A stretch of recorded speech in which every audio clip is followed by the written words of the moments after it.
千祈唔好再傻傻報張家界平價旅行團。好多人千里迢迢飛去張家界，一心想睇阿凡達仙境山水，點知最後被碌幾千蚊滿肚委屈返屋企。你哋知唔知張家界有個耗資24億人民幣起嘅超級文旅古城，當初吹到天花亂墜，聲稱係湘西文化新地標，結果幾年時間就鐵底爛尾變空城。更恐怖嘅係呢一座廢棄人造古城，而家變成晒內地低價團最大嘅陸客大本營。無數香港遊客、外國旅客都喺呢度無辜被收割、被強制消費、被語言恐嚇。今日呢條片，我徹底拆穿呢個隱藏多年、從來冇人敢完整曝光嘅張家界旅遊黑產業鏈，全程真心實拍真實案例，睇完絕對可以幫你慳幾千蚊，避開99旅遊陷阱。提起張家界，絕大部分人第一反應都係詩畫一樣嘅絕美山水風光。作為國內頂級嘅山岳旅遊勝地，張家界擁有世界罕見嘅石英砂岩峰林地貌，漫山通立，奇峰羅列，常年雲林異鳥，仙氣十足。電影《阿凡達》入面，勒動全球嘅哈里路亞懸浮山，原型就係取自呢度得天獨厚嘅自然林庫，令張家界坐實中國山水畫原本嘅美譽。森林公園、天門山、大爆谷等核心景區，一年四季遊客絡繹不絕，無論係節假日定係平日，都人山人海，熱鬧非凡。憑住獨一無二嘅自然景觀優勢，張家界每年坐擁數千萬遊客入場，係國內極少數唔使大力宣傳自帶頂流流量嘅旅遊城市。山水旅遊產業常年穩坐湖南文旅行業榜首位置。喺大部分人嘅認知入面，手握頂級自然文旅資源嘅張家界，旅遊口碑應該年年攀升，長盛不衰。但絕大多數外地遊客、香港街坊都唔知情。呢一片人人讚爛嘅人間仙境底下，隱藏住一個勒動全國、投資高達數十三億人民幣嘅巨型爛尾項目大庸古城。呢個曾經被當地政府同投資商寄予厚望，定位為張家界文化新地標，專門用於填補當地人民文旅空白嘅王牌工程，耗時數年重金打造。開業前鋪天蓋地全網宣傳，聲稱打造全亞洲頂級沉浸式文旅體驗，還原千年湘西民族風情等，遊客可以一站式穿越古今，感受最地道嘅湘西風雲。但 Derry 都預料唔到，呢個斥資幾十億嘅超級工程，不單止冇成為張家界嘅文旅名片，反而能為全國文旅行業嘅反面教材，仲徹底變成張家界低價旅行團最核心嘅送客據點。無數滿心期待入園打卡嘅遊客，最終都變成任由黑產業收割嘅韭菜。好多街坊都會好奇，張家界本身山水風光已經獨步，全國年客流千萬，點解要浪費巨資，硬生生起一座人造仿古古城？其實背後係國內文旅行業曾經瘋狂蔓延嘅跟風邏輯。近10年以來，國內古城文旅賽道異常火爆，雲南麗江古城、湖南嗰邊嘅鳳凰古城、山西平丘古城等老牌人民景區，靠住成熟嘅運營模式、濃厚嘅歷史底蘊，常年客流爆滿，營收穩定。不單止帶旺當地飲食、住宿文創產業，仲成為城市專屬文旅 IP， 為地方帶來極可觀嘅經濟收益。眼見傳統古城項目賺到盆滿缽滿，國內幾乎所有旅遊城市都紛紛跟風入局，掀起一股瘋狂興建人造仿古古城嘅熱潮。個個都想複製山水博及人民嘅雙贏文旅模式，以補自然景區淡季營收不足嘅短板。張家界就係喺呢個行業大環境之下，正式啟動大庸古城項目。當地文旅從業者同投資方經過研判之後，認為張家界雖然有頂級山水流量，每年幾千萬遊客專程到訪，但一直缺乏成型嘅人民文旅項目。絕大多數遊客都係睇完山水就走，停留時間短，二次消費極低，文旅產業始終存在明顯短板。如果可以喺市中心最核心嘅黃金地段起一座還原大庸歷史、復刻湘西民族嘅仿古古城，就可以留住遊客，帶動二次消費，實現自然山水旅遊同人民民族旅遊雙向互靈，進一步盤活當地文旅經濟，提升城市文旅檔次。就住呢一套規劃，大庸古城項目正式落地，拉開咗長達數年嘅大規模建設序幕。單睇項目初期規劃，大庸古城絕對係頂配級別，足以見得當地同投資方嘅重視程度。項目選址張家界，市中心最繁華嘅核心黃金地段，地理位置得天獨厚，橫斷城區頂級流量入口。為咗配合項目建設，當地完成咗數千戶居民嘅搬遷安置工作，整個項目佔地幾十萬平方米，建設規模極其宏大。項目正式動工之後，耗時數年精工打磨，主打沉浸式湘西文化體驗、非遺民族展示、古風實景演藝三大核心業態。對外宣稱擁有全亞洲頂級嘅沉浸式光影場館、高科技虛擬實景體驗系統，匯聚幾百種湘西非物質文化遺產、上千間特色民族商鋪，立志打造集觀光、研學、休閒演藝統於一體嘅超級文旅綜合體。喺開業預熱階段，大容古城嘅宣傳力度達到頂峰，線上線下全媒體覆蓋，各大社交平台文旅字號、全國旅遊推介會輪番造勢，將呢個項目包裝成張家界文旅升級標價、湘西文化新名片，一站試千年湘西體驗勝地。按照項目初期嘅盈利測算，古城正式運營之後，每年可以實現應收近1億，淨利潤近2億，能夠完美補齊張家界人民旅遊短板，帶動周邊商圈全面升級。當時所有數據、所有規劃都看似完美無缺，所有人都覺得呢個耗資24億嘅超級項目一定可以成為張家界繼山水風光之後嘅第2張王牌，徹底改寫當地文旅格局。但命運嘅反轉總係猝不及防。喺大容古城完成所有建設、進入試營運階段之後，疊加嘅意外風險，加上項目本身嘅致命缺陷，直接將呢個頂級文旅項目拖入森林。大容古城啟動試營運嘅時間，剛好撞上全國文旅行業受疫情衝擊最嚴重嘅階段，呢係佢遭遇嘅第一波致命打擊。那幾年國內跨省旅遊反覆受限，出入境旅遊全面停擺，本地短途遊成為唯一主流，外地入湘遊客數量暴跌。原本預定奔赴張家界嘅海量遊客無法出行，完全依靠外來客流支撐嘅大容古城，一開業就直接陷入停滯狀態。轟轟烈烈嘅開業宣傳貼底失效，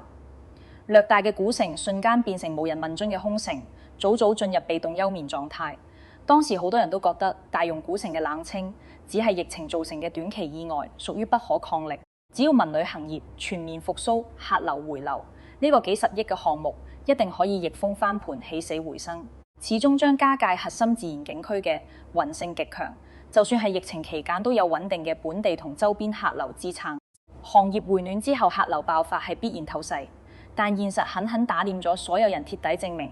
真正摧毀大容古城嘅，從來都唔係短暫嘅疫情衝擊，而係項目本身冇得救嘅致命硬傷。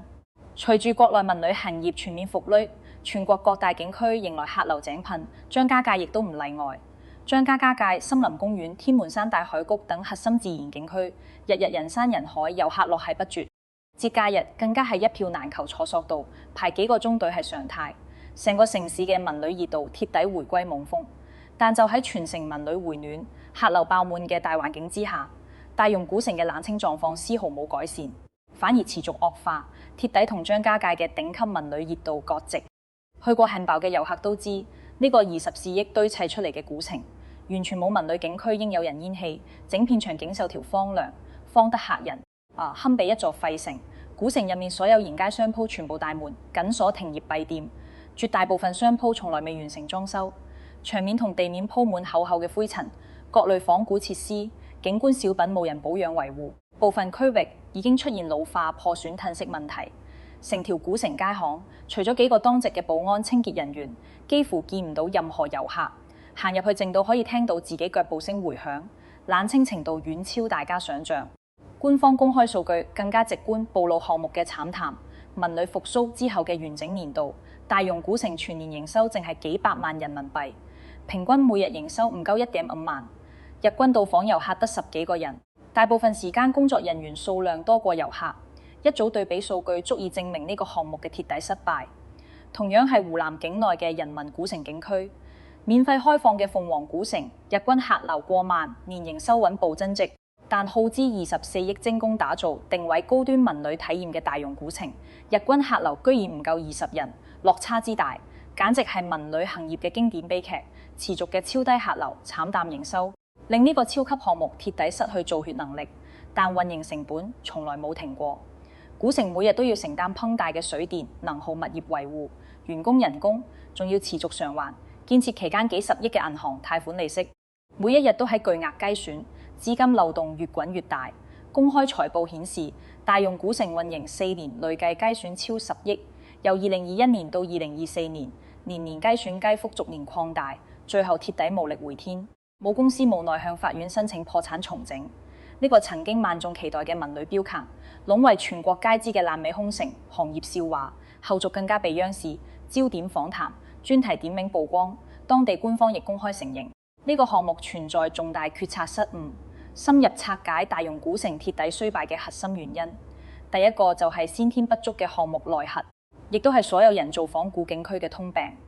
零歷史底蘊、零特色內核、高度同質化，文旅行業嘅核心競爭力，歸根結底係差異化、體驗同文化底蘊。國內所有可以長期火爆嘅古城景區，無一例外都依託千年歷史接近獨特地域文化、專屬民族故事，先可以長久存活。北京故宮、西安兵馬俑，背靠數千年皇家歷史，一盞一瓦都有歲月故事。麗江、鳳凰古城，依託獨特嘅少數民族原生古城風貌，擁有無可替代嘅文旅特色。呢啲全部係人造景區永遠複製唔到嘅核心優勢。但大容古城純粹係現代鋼筋水泥、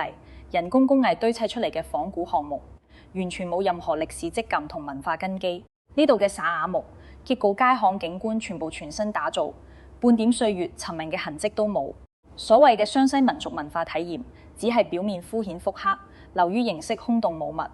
景區入面嘅商鋪業態更加陷入全國同質化死循環，賣嘅手串絲巾文創飾品，全部係全國批發市場量產嘅通用紀念品。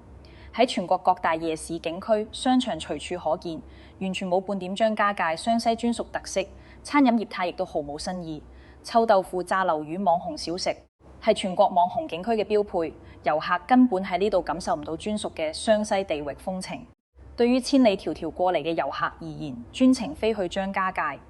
核心目的係體驗獨一無二嘅仙境山水感受，小眾湘西民族文化，絕對唔係嚟睇一座全國到處都有嘅人造仿古商業街。如果只係行仿古街，買通用紀念品，隨便一間城市都可以做到，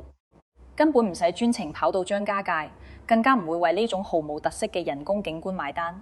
呢種嚴重嘅同質化無奈係缺陷，令大容古城從誕生開始就失去咗長期生存嘅核心競爭力。就算冇疫情衝擊，最終都一定會客流流失，慘淡收場。第二個致命敗筆就係脫離市場嘅門票定價策略。呢個操作直接透支晒遊客信任，將自己逼上絕路。喺國內文旅行業不斷升級，各大老牌古城紛紛取消大門票、免費開放引流嘅大頹勢之下，大容古城反其道而行之，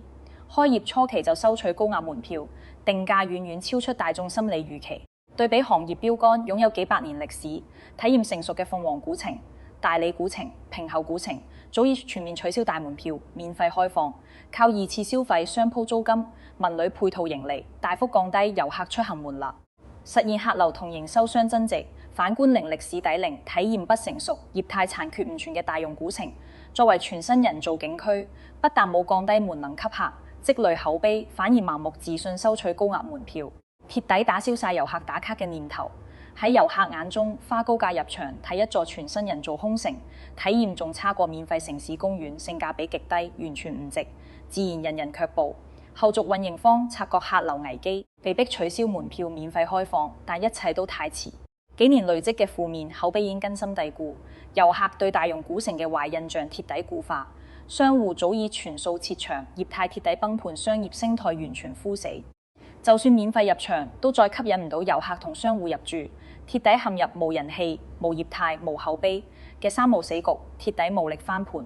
如果大容古城嘅衰敗只係單純嘅文旅項目投資失敗、資本泡沫破裂，對於普通遊客嚟講，頂多係少一個打卡景點，完全無傷大雅。但最值得警惕，所有旅遊愛好者一定要知嘅真相係，呢座荒廢爛尾嘅空城，後續徹底變成張家界低價旅行團嘅核心容客基地，依託呢度滋生嘅灰色產業鏈，多年以來不斷收割外地遊客，尤其係香港街坊低價團旅客，無數人嘅完美旅途，最後變成惡心嘅踩坑經歷。呢個亦都係好多人吐槽張家界仙境變坑地嘅根本原因。頂級山水風光從來冇變，但山腳下嘅旅遊亂象早已成為積年難改嘅行業減疾。中意報內地短途團、高鐵平價團嘅香港街坊一定要高度警惕，市面上嘅超低價旅遊產品，好多旅遊平台組團社推出嘅張家界幾日遊套餐，前平到離譜，包含高鐵往返、住宿3餐核心景區門票，報價遠遠低於真實出行成本，睇落性價比爆滿、福利滿達，實則暗藏層層套路。旅遊行業永遠跟隨等價交換嘅底層邏輯，絕對唔存在撲本生意。所有超平價套餐背後一定有隱形消費、強制盈利嘅套路。呢類平價頭團嘅運作模式已經形成成熟完整、分工明確嘅黑色產業鏈。首先由香港、深圳等外地組團社，用超低價大福利做噱頭，吸引街坊報名，收集客源之後，直接將遊客名單打包轉售俾張家界本地地接社。本地地接社需要按人頭支付高昂嘅買客費用，呢就意味住你仲未正式出發，旅途都未開始，地接社已經為你台付成本，花錢買你呢個客源，一接單就處於推本狀態。想要賺錢填補客源成本，實現盈利，地接導遊同旅行社就必須靠後續自費項目消係回本。而大容古城同周邊嘅仿古文旅點、非遺展館、苗寨體驗館就係佢哋最核心嘅收割場地。只要你報咗呢類低價團，行程入面一定會被導遊帶去大容古城同周邊配套嘅各類世眾展館、民族體驗店、文創基地。導遊嘅收割流程有標準化嘅話術同套路，99%嘅低價團遊客都會經歷一模一樣嘅劇情。上車初期，導遊會極度熱情，主動拉近關係，分享個人經歷睇龍，大家旅途辛苦，貼底卸下遊客嘅防備心。鋪墊完成之後，就會開始轉變畫風，賣慘營銷。話明團費太低，根本覆蓋唔到出行成本。旅行社同導遊全程費本運作，懇求大家支持工作。隨即推出行程以外嘅自費演藝特色體驗項目，其中大容古城入面所謂嘅頂級史詩演藝、湘西特色文化大秀，就係導遊重點推銷嘅自費項目，單人收費高達400至600人民幣。好多街坊報名嘅純玩團合同，明明寫明冇自費、冇強制消費，想要拒絕參加，即刻會遭遇導遊態度反轉，變相施壓。一開始導遊會話完成唔到業績會扣人工，被公司罰賣慘。如果你繼續拒絕，就會升級為隱形威嚇，話團隊統一行動，唔參加就冇車返酒店，要喺荒郊野外等幾個鐘，甚至出言嘲諷、道德高評價、人身攻擊，話遊客孤寒，唔識人情世故，專門針對性格溫和、唔想爭執、年長嘅遊客精準收割。大部分年長街坊、外地遊客出門旅遊只係求開心、求舒服，唔想同人衝突，唔想破壞旅途心情。就算深知係套路，都只能無奈妥協，自費買飛配合消費。但當你花幾百蚊入場體驗之後，先會發現自己被雙重收割。所謂嘅頂級沉浸式史詩大秀、高端湘西文化演藝，品質粗糙敷衍到極點，舞台設備殘舊、冷氣不足、環境污糟，表演人員全部係臨時招聘嘅普通人，着住批量採購嘅網紅民族服飾，淨係識簡單跳舞擺動作，完全冇專業度、冇觀恥性同宣傳嘅頂級演藝。非遺體驗天差地別，只係低成本流水線表演，純粹浪費時間、浪費金錢。更加離譜嘅係，呢場敷衍嘅表演通常會喺中途突然暫停，燈光切換、場景轉換，正式進入最核心嘅收割環節——大師書畫拍賣、慈善結緣售賣。呢個係內地低價團沿用多年、百試百靈嘅經典騙局，至今依然有無數街坊中招。恨薄會出一名所謂嘅書法大師、非遺傳承人，恨薄揮毫寫出家和萬事興、厚德載物等通用書法作品，主持就會瘋狂造勢吹水，誇大師身份，抬升作品價值，聲稱大師作品線下拍賣動聳幾萬蚊，今日只係同遊客結緣，回饋大眾，恨薄特價發售，一幅只需要9塊98或者拎9塊98蚊。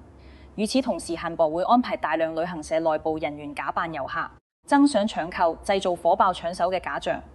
營造數量有限、錯過就冇嘅緊張氛圍。好多年長街坊容易被氣氛帶動嘅遊客喺恨薄洗腦話術同實業氛圍之下，一時頭腦發熱，願意花上千蚊購買所謂嘅大師作品。但返屋企上網查問專業人士先發現，呢啲所謂知名大師只係冇資質、冇名氣嘅普通人，作品完全冇收藏價值，市場價值極低，市面售價唔過100蚊，你花上千蚊買返來嘅只係一文不值嘅工藝品，純粹被暴力收割。除咗書畫拍賣騙局，依託大容古城打造嘅各類湘西苗寨、文化博物館、非遺傳承基地、民族體驗館，隱藏住更加隱蔽、更加暴利、更加惡劣嘅強買套路，係張家界低價團最核心嘅割韭菜場所。無數街坊喺呢度被收割幾千甚至上萬蚊，喺去往體驗館嘅路上，導遊會全程洗腦鋪段，不斷灌輸湘西苗族養生文化長壽秘訣，刻意誇大本地苗藥、野生食材銀器嘅神奇功效，聲稱苗族族人常年上山落嶺拔山涉水，極少患有風濕骨痛體濕問題，秘密就係本地專屬苗藥、雪蓮食材同養生銀器。去到封閉式體驗館之後，收割流程層層遞進，精準所下。首先由着住少數民族特色服飾嘅講解員簡單介紹所謂嘅湘西民族非遺歷史，幾分鐘科普之後，即刻將遊客帶入完全封閉嘅展廳銷售區，隔絕外界環境，切斷遊客退路。隨後所謂嘅苗醫傳人、資深養生專家登場，免費幫遊客問診、睇體質，精準拿捏年長街坊注重健康、扣怕病痛嘅心理。無論你身體狀況好定壞，呢啲專家都會用一套統一話術，誇大你嘅身體問題，渲染患病風險，話你體內濕毒過重、毒素堆積，唔及時調理，好容易中風、關節病變，引發各類老年病。用健康焦慮徹底拿捏遊客心理，等遊客陷入恐慌、擔心健康問題之後，專家就會順理成章推銷所謂嘅獨家苗藥、野生藥材、養生珍品，包括鐵皮石斛、野生雪蓮、秘製苗藥等各類產品。最惡劣嘅係，商家會用模糊計量單位嘅手段惡意送客，口頭報價聽落極平，刻意隱分計量標準，令遊客誤以為係單份單兩嘅低價。好多街坊出於養生心態，抱住花錢買安心嘅念頭，放鬆警惕，點頭購買。一旦你確認購買，工作人員會即刻將藥材恨薄磨粉封包，造成不可逆嘅操作，令你冇得後悔。呢個時候，商家先會亮出天價醜單。原本你以為嘅幾百蚊消費，瞬間變成幾千甚至上萬蚊。當你醒覺被騙，想要拒絕付款、退貨棄單，商家即刻變面，以藥材已經磨粉，無法二次銷售，遊客自願購買，唯有強制收費，堅決唔退錢。更加令人髮指嘅係，呢類封閉體驗館門口，長期有幾名身形見怪嘅工作人員駐守，用強勢姿態威懶遊客，利用外地遊客人生地不熟唔敢惹事，急於脫身嘅心理變相後逼。絕大部分遊客，尤其係結伴出行嘅長者，孤身在外，勢單力薄，根本無力對抗，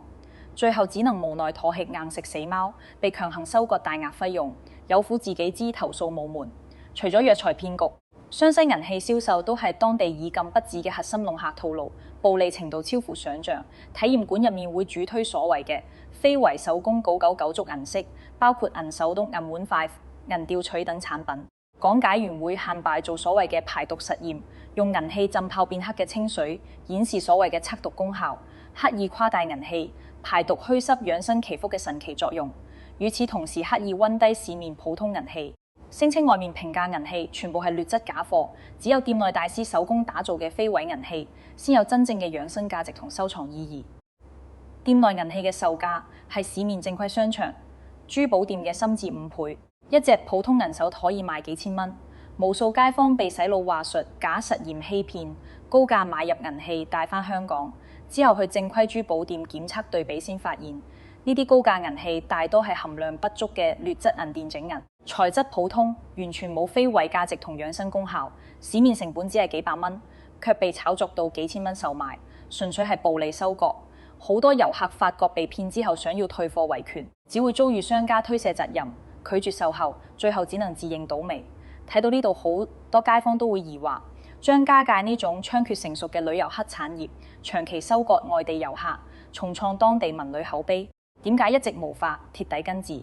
難道監管部門坐視不管，放任亂象滋生？事實上，近幾年內地文旅監管部門一直加大力度整治旅遊市場，嚴打低價、鐵路團、強制消費、景區弄客等違規行為，常態化開展專項排查整治，取心係關閉咗一大批違規黑店、旅行社，處罰咗大量違規導遊，整治力度絕對唔細。但呢條旅遊灰色產業鏈早已摸索出一套成熟嘅備查、鑽法律漏洞嘅生存方式，生命力極強、隱蔽性極高，簡直係打不死嘅小強。每當監管部門展開高壓嚴查專項整治，大容古城同周邊嘅違規體驗館、黑店就會即刻停業。掛上內部裝修設備維護嘅牌仔，避開檢查，導遊都會調整收割套路，唔再公開強推，唔會直白施壓，全程引導遊客自願體驗自然消費，避開強制消費嘅違規定性。遇到執法人員巡查詢問，所有從業者都會統一口徑，聲稱遊客全部自願參觀自演消息，完全冇引導同後逼，完美規避監管處罰。而一旦專項整治結束，監管放鬆，成條黑色產業鏈就會即刻死灰復燃，全面復工。所有送客套路照舊上演，多年以來一直維持嚴查收散、放鬆反彈嘅循環，根治難度極大。更關鍵嘅係，呢條黑產業已經形成完整利益閉環，分工清晰、權責明確、利益共享、風險共擔。外地組團社負責低價引流招攬，客源本地地接社負責承接客源落地對接，導遊負責全程洗腦、鋪頓引導、誘導消費，大翁古城及周邊黑店負責提供收割場地計劣產品，販売人員負責威攔鎖客強制成交，各個環節緊密配合，逐層分利，每一筆送客收益所有人都按比例分錢，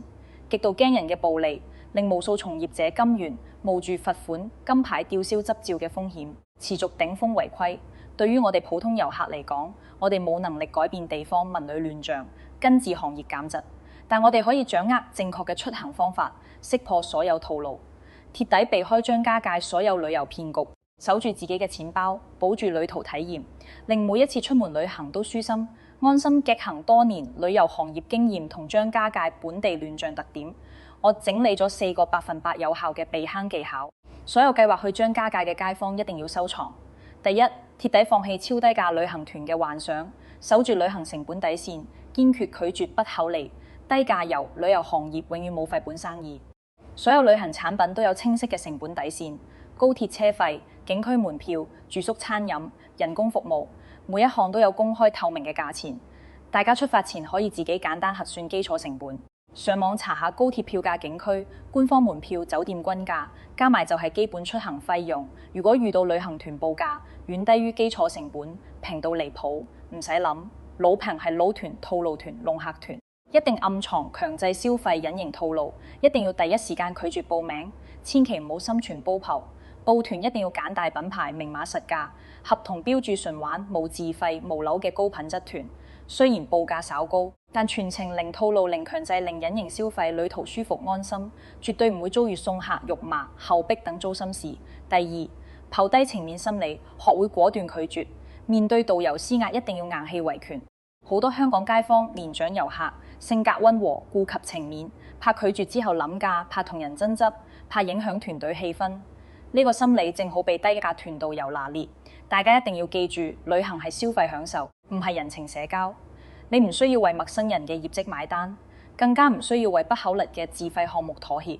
當導遊推銷自費演藝、體驗項目高價文創，你唔想參加就直接禮貌拒絕，立場堅定。出門一定要隨身帶住旅遊合同，全程留存出行證據。一旦遭遇導遊言語恐嚇、道德公價、強制消費，唔好恨薄爭吵，唔好情緒激動，冷靜用手機錄音錄影，保留完整證據。內地文旅部門對旅遊投訴、強制擁客嘅處理效率極高，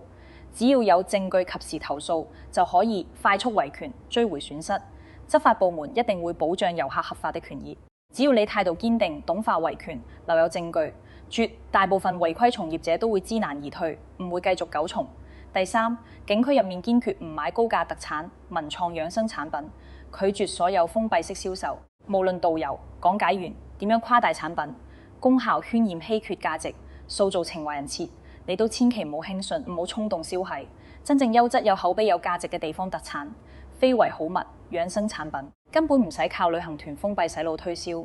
市區正規商場、官方旗艦店、連鎖門店都可以隨便買到，價錢透明、品質有保障，售後可追溯。如果大家想買張家界特產湘西手信，完全可以利用夜晚自由活動時間，去張家界市區正規超市品牌門店選購，同款產品價錢只係景區黑店嘅1/10，品質更好，售後更穩，徹底避開溢價套路同劣質陷阱。第四，優先選擇自由行、自助遊。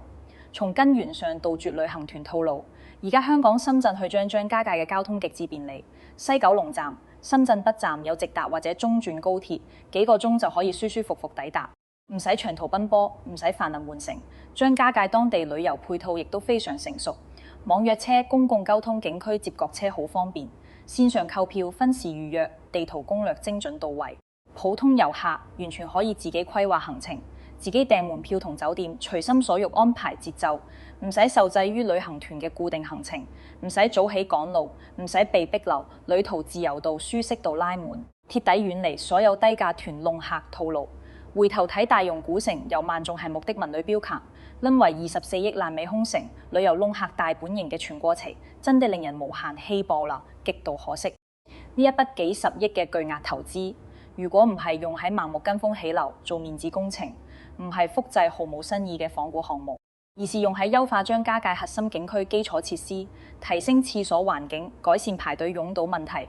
完善遊客服務體系，培訓從業人員服務質素，整治旅遊市場亂象。而家張家界嘅文旅口碑、旅客體驗一定會提升幾倍，穩穩守住頂級山水 IP 嘅優勢。可惜資本嘅盲目跟風決策嘅失誤、運營嘅缺位，最終令寶貴嘅文旅資源白白浪費，巨額投資化為泡沫，仲滋生出危害無數遊客嘅黑色產業鏈。張家界億萬年自然造化嘅絕美山水，係大自然搶俾我哋嘅頂級文旅瑰寶，奇峰雲海、憑谷溪流、臨海山聳，每一處風景都值得專程奔赴，值得細細欣賞。但再靚嘅自然風光都頂唔住長年嘅亂象消耗，資本氹婪，管理缺失，無數街坊滿心期待奔赴仙境，最後卻陷入低價團套路，被強制消費，被言語後逼，被劣質產品收割一場美好嘅山水之旅，變成糟心嘅維權噩夢。呢種心靈同金錢嘅雙重傷害，係再多資金、再多整改都無法貼底而補嘅。我花大量篇幅逐層拆解大容古城嘅興衰全過程，張家界旅遊黑產業嘅完整套路，就係希望每一個鍾意旅行計劃出行嘅朋友，都可以睇穿人造文旅項目的泡沫本質，識破低價旅遊團嘅層層陷阱，唔再被華麗嘅宣傳話術畫大餅，唔再被看似抵買嘅低價福利蒙蔽雙眼。旅行嘅真正意義係放鬆身心，欣賞風景，收緊美好回憶，絕對唔係盲目跟風、低價踩坑、使錢懷罪。最後真心提醒各位街坊，張家界嘅山水風光絕對值得打卡，值得奔赴。但出發前一定要做足攻略，揀正規出行渠道，守住消費底線，學會自我保護。只要避開低價團套路，遠離景區封閉頭陷阱，堅持理性消費，你就可以沉浸式感受張家界嘅山水之美，湘西嘅人民韻味，收穫一場純粹治癒嘅完美旅途。鍾意呢條深度旅遊避坑科普片嘅朋友，記得點讚、收藏、評論、轉發，將呢份實用嘅避坑攻略分享俾身邊準備去旅行嘅親友，幫更多人遠離旅遊套路，避開弄客陷阱。同時記得訂閱我嘅頻道，開啟小粒檔。後續我會持續更新全國各大熱門景區嘅深度實測、旅遊黑幕拆解、出行避坑乾貨，每一期都可以幫你規避旅途風險，提升旅行體驗，帶大家用最少嘅錢行最少嘅彎路，睇盡世間絕美風景。歡迎大家喺評論區留言互動，分享你嘅旅遊踩坑經歷、出行疑問，我會逐條回覆解答。